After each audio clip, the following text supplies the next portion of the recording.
it going, guys? With War of the Planet of the Apes coming out in about a week, I thought I'd take a look back at the other Planet of the Apes films, starting with Rise of the Planet of the Apes, which came out in 2011. Now, with the original 1968 Planet of the Apes film, I thought it was a really good, original, really well-made film. It took years for them to finally think, let's do a reboot.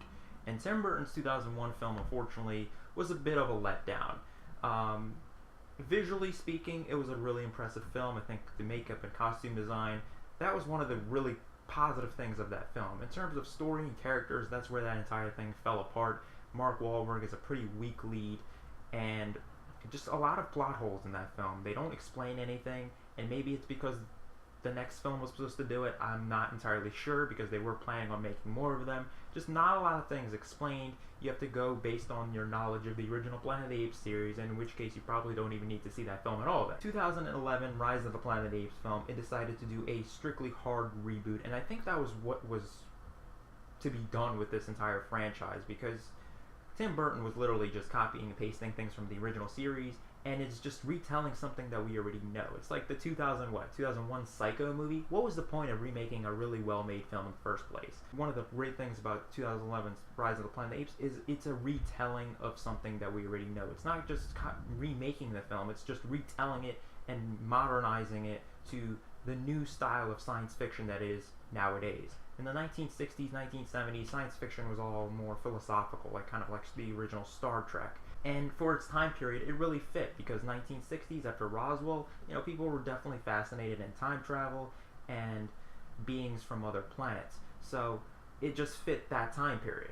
Nowadays, science fiction has evolved. It's more just action, adventure, and that's the side the Planet of the Apes needed to be heading. In addition, it needs to fit the modern age. So instead of taking the philosophical side of it, they decided to talk about the advancement in technology, being able to cure Alzheimer's, being able to increase IQ, and that's the direction that this film went into. And I think that was a really smart decision on their behalf, because copying and pasting things from the original film is just not going to go anywhere. The film stars James Franco, who works in a lab, and after some serious events go wrong, he decides to take a baby ape whose mother was treated with this antidote that is supposed to increase their brain cognitive function. He decides to take the child of that mother, who dies in the lab, home. And he realizes that that ape starts exhibiting a lot of intelligence through puzzles that he does and all this other stuff. And he starts realizing that this antidote might not be as harmful as everyone thinks it is, and he actually treats his father with it, who has Alzheimer's, played by John Lithgow. So let's start with some of the positives with this film. Aside from the idea itself of modernizing this Planet of the Apes franchise, I think, well done, really good job. Special effects are really impressive. Its story is fine. Like I said, the reimagining of the Planet of the Apes film, I'm not against it. I think it's if you're going to continue the franchise, something different was going to have to happen, and this direction is fine. My biggest issue with this film, unfortunately, is its pacing. It's pretty slow. For a movie that's under 2 hours long, which is pretty short because a lot of movies now are like 2 hours long,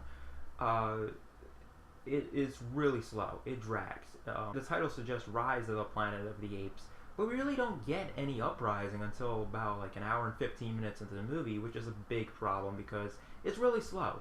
And I understand it's an origin film, it's trying to set up the sequel, but that's all this movie is really doing, it's setting up the sequel. So the movie that we really want to see, that we thought we were going to see, is really the sequel of this film. Because we really only get a small hint of what is to come, and it's only 30 minutes when they actually uprise and go onto the bridge.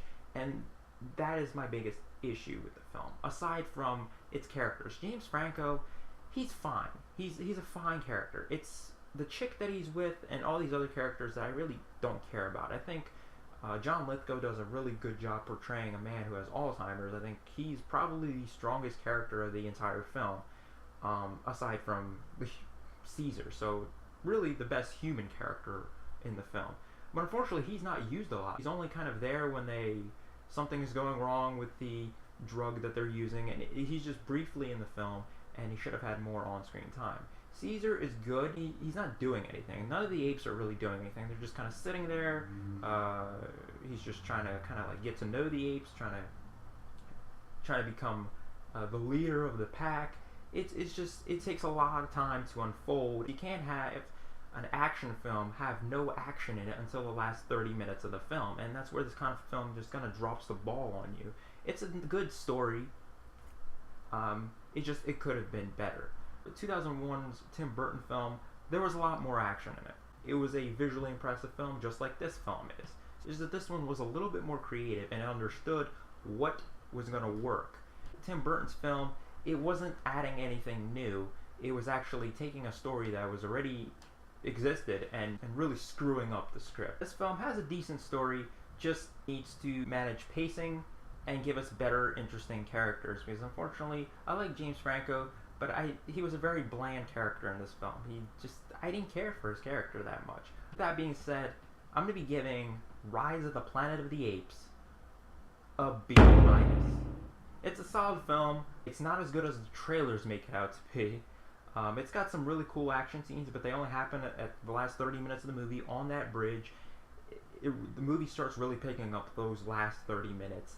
And unfortunately, that was the movie that I was trying to see. But the first hour of that film, it's pretty boring. I'll say that. It's pretty boring. It's fine. It's not terribly boring, but you just want more. You're not getting it. So the sequel is what's going to give us, finally, the uprising that we really want to see. And I'll be reviewing that movie sometime this week on my channel, so be on the lookout for that. Otherwise, that is my review of Rise of the Planet of the Apes. If you have any thoughts on Planet of the Apes film, the original 5, on the Tim Burton film, on this one, please comment your thoughts down below in the comments section. And if you like this video, do give it a thumbs up down on the bottom. And subscribe to the channel if you haven't done so already. And I'll see you guys next time for more unboxings, reviews, and movie news.